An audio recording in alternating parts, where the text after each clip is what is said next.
Hey everybody, welcome to Sports. I'm Megan Shepard. Sports tourism is proving to be a lucrative business for the Bahamas, and the Ministry of Tourism is looking to assist the various sporting federations and organizations capitalize on this market.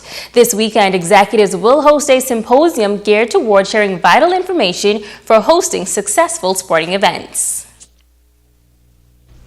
The first ever Northern Bahamas Sports Tourism Symposium is scheduled for this April 1st at the Pelican Bay Hotel. Manager of Sports Tourism Nuvolari Chudasing says that the invite-only event aims to set a standard for sporting events in the Bahamas. This is very important for us moving forward on Grand Bahama Island, Bimini, and Abaco in particular, because we wish to have those associations' leadership aware of the various aspects of not just putting on an event, but putting on an event at a world-class level.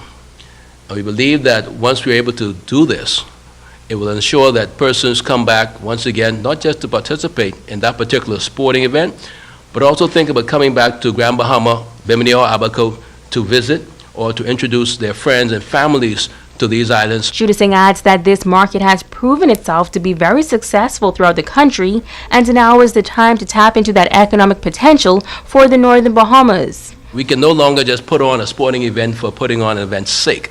It has to make sense because sports tourism right now is the hot word in tourism around the world.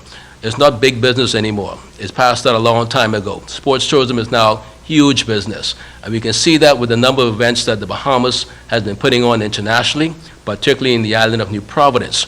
Right now, in a few weeks, we'll have the FIFA World Beach Soccer Championships. And also in April, we have the IFAF, or the IAAF World Relays. So these are major international sporting events going on in this country, but we have to spread the wealth here. We have to help islands such as Grand Bahama, Bimini, and Abaco grow their aspects of sports tourism. Assistant Manager Jay Philippe says that a number of speakers will enlighten the sporting leaders on a number of topics that can help set a world-class standard. We'll have a number of speakers along with panels that will be able to answer questions pertaining to these events. We'll have persons that will be talking about event planning, of course, partnership that includes getting persons to the islands and ensuring that they're having a great time here. Packaging would be another important topic that we will brief, as well as marketing, public relations, as well as sponsorship, sanctioning, to understand that there, with every event, every tournament, every event, that there are rules and guidelines that must be put in place in order to ensure that these events are run smoothly, and also amateur sports. And amateur sports is one of the biggest sporting businesses now. The symposium runs from 10 a.m. to 1 p.m. Megan Shepard, ZNS Total Sports. The West Grand Bahama Youth Development Association continuing with a number of events to celebrate their 25th anniversary. This month, the organization is hosting the R.O. Big O. Jones Community Basketball Tournament. Co-founder of the association, Fred Delancey, says the goal of the tournament is to bring the community together through sports. The games initially will start at the gymnasium, and then after that we want to bring the community out. So we'll take the games to mostly Tanker Williams Park and also to Fritz Forbes Park and Pinedale, basically.